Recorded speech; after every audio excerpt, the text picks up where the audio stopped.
mashoko akawanda andisuda kuti ndiremedze dare. Nhau yangu inofunga ndinokuwa ndichiuya kuno nomukwasha wangu uyu akazosvika pakutorerwa mudzimai Nechikomba mwana wangu doko apo ndichigarisana zvakanaka nomukwasha wangu. Mushure munge dare randikomekedza kuti kunge ndichigara nomukwasha uyu akatorerwa mukadzi yava mhosva, ndipo pandakati ndakutera shoko rakatorwa kubva kuna mambo. Ndipo ini ndichiti mukwasha wangu kwakuenda, ini ndakudawo pfuma yangu.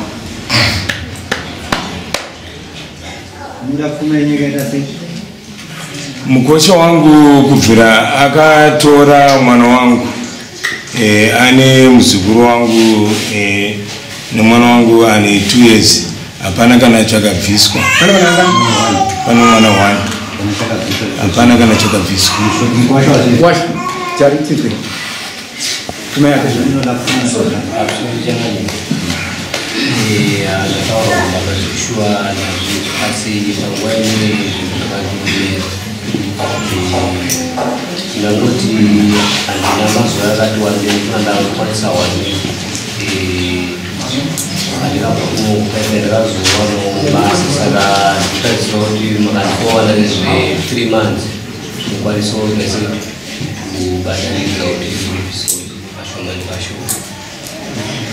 Okay, alright.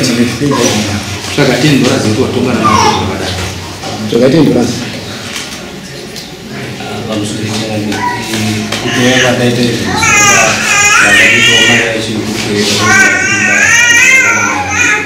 but next quarter tutadekana zokungana nazo baadaye.